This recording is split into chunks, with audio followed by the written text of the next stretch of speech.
Hello and welcome to another Overlord lore video, and today we are going to take a look at something that some of you have asked and that one of my Patreons, Venture Fanatic, brought to my attention.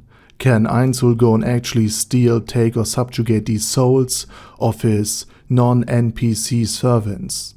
But before we are going to do so, let me thank my Patreons for supporting this channel, as well as all users of the YouTube thanks function who made one-time donations.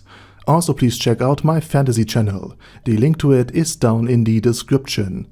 And with that said, let's take a look at the theory. For Venture Fanatic writes that Ainz keeps demanding the souls of the people that he aided as a sort of payment. Which is completely true. Ainz Ooal Gown, even when dressed up as Momon the Adventurer, demanded literally everything there is from Lizzie Balear in order for him to get the old potion brewer, her grandson, back. Ainz also made it pretty clear to Crush Lulu that he now owns the soul of Sariusu Shasha, and if Crush Lulu or Sariusu would ever attempt to betray him, Sariusu would die once again. Just as he had been killed by Cocytus and brought back to life by the hand of Ainz Ooal Gown. So Ainz Ooal Gown should basically be able to now completely control him. He now lives or dies by the Overlord's very hand. And Ainz also demanded the soul of Gondo Firebeard as payment. If he, the great Overlord of the Great Tomb of Nazarick, would bother bringing back Runecraft to its former glory and status. Something Gondo Firebeard was actually fine with, since he spent his life in order to revive Runecraft anyway, and has vowed to do so on the deathbed of his father, a great runesmith. Additionally, these aren't the only examples of Ainz demanding essentially the complete and utter subjugation of those who serve him. But can he actually enforce such a contract? Can Ainz Ooal Gown actually take the soul of, for example, Gondo Firebeard, if he wanted to do so, or if he betrays him? And the answer is no. Ainz Ooal Gown, as stated to himself while talking to Crush Lulu, knows that no such contract or spell exists that can enforce such a rule. But ever since the fourth novel in general, and during his talk with Crush Lulu specifically, he used this lie in order to pressure Crush Lulu into staying loyal. For she of course didn't know that Ainz can't just simply put a spell on Sariusu that would kill him instantly in the very moment he becomes disloyal. But since he already demonstrated his overwhelming irresistible might to the tribes during his parade, and during the reviving of Sariusu as well as the other tribal chiefs in front of the entire tribe, it was a very believable, plausible lie. And Ainz Ooal Gown basically does this to act as and fit into the role of the Overlord that his minions expect him to play, to ensure and enforce complete loyalty, and in order to basically have the same standard for all beings of the Great Tomb of Nazarick would gladly give their life in order to serve Ainz. But all of this isn't to say that Ainz can't enforce any of his demands. For example, while Ainz Ooal Gown can't just let Renna sign a magical contract that would kill her or rather climb if she ever becomes disloyal or betrays him, attaching a shadow demon to her is an easy way to enforce his will and to remind her of the power the Overlord has and can send after her, simply by letting the demon accompany her like a shadow. Or rather like a shadow demon that he is. Now at this point I also feel some pity for that poor creature, for it has to watch everything Renna is doing to climb. And I don't even want to think about what happens if the Golden Princess gets some inspiration from other NPCs of the Great Tomb, be it Albedo or Neuronist.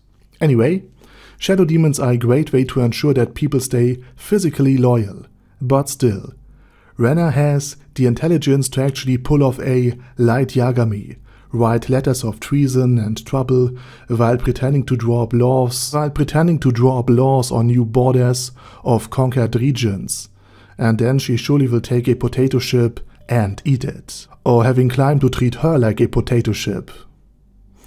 But still, Albedo or Demiurge could probably catch on to her treason even if she writes in coded letters or something like that, or hides the message of treason between the lines of seemingly normal laws and legislation. That is, if Renner would ever be as stupid as to be disloyal to the Great Tomb of Nazarick.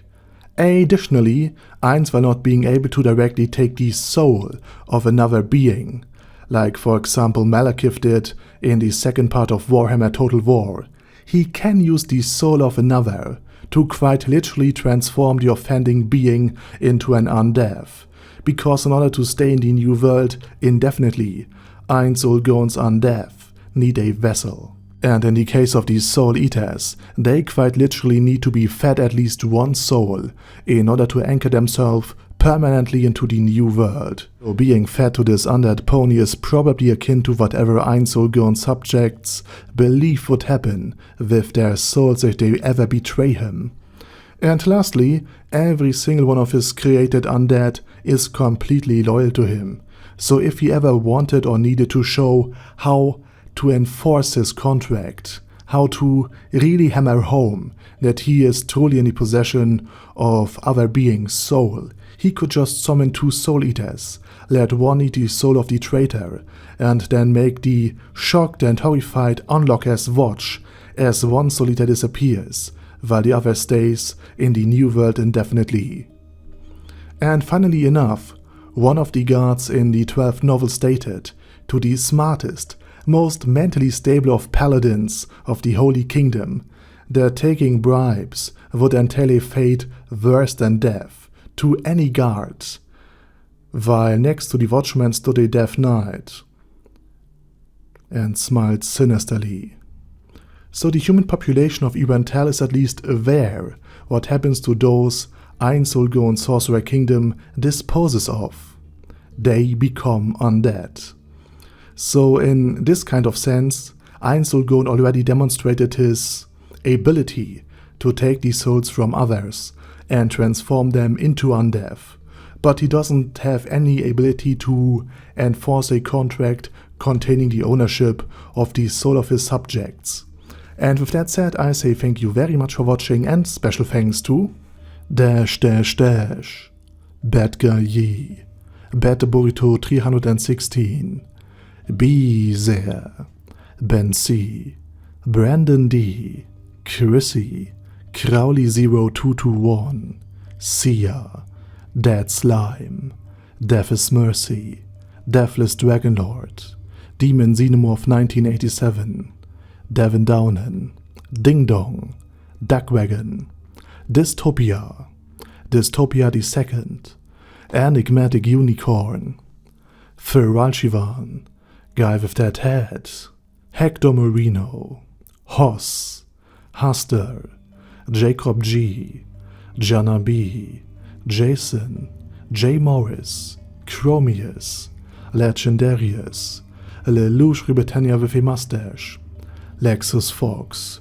Lord Nishikian Rai, Lord Touch Me, Merovec, Mr. Shoes, Mr. Tweaker, Michael R, Michael Y, Normal Toad, Oak Hill, Overlord General Gasper, Paddy Pentum, Personage, Primus 11, Cune Carcos P, Shergox's Daddy, Shadow Lightning Wolf, Shrine Keeper, Super Tier Magic Batista Bomb, Staris, Ted, Texas Deer, The Orc Warboss, Rock Ed Smasher, T.E. Wang, Vash Hawkeye, Vegito 27, Venture Fanatic, Wilhelm, and Zonegon. Thanks guys.